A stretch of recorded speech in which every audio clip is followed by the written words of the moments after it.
సృష్టిలో తీయనైనది మాతృత్వం. కనిపించని దేవతలు ఎందరు ఉన్నా కనిపించే దేవత అమ్మ. అలాంటి అమ్మతనానికి మచ్చను తీసుకువస్తున్నారు కొందరు కసాయిలు.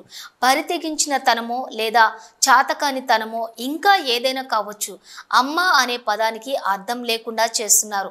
మాతృత్వాన్ని మరిచి కర్కశంగా ప్రవర్తిస్తున్నారు. అమ్మతనాన్ని మంటగలిపి సభ్య సమాజం తలదించుకునే ఓ ఘటన జగిత్యాల జిల్లా మెటుపల్లిలో చోటు చేసుకుంది. అంబేద్కర్ స్టేడియం దగ్గరలో ప్రధాన మురికి కాలువలో పసికందు మృతదేహం లభ్యమైంది.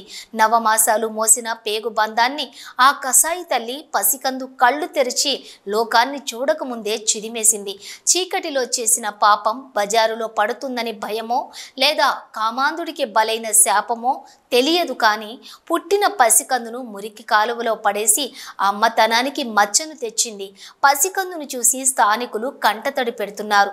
మాతృత్వానికి మచ్చ తెచ్చిన కసాయి తల్లిని శాపనార్థాలు పెడుతున్నారు. అయితే జరిగిన ఘటనపై పోలీసులు కేసు నమోదు చేసుకుని దర్యాప్తు చేపట్టారు.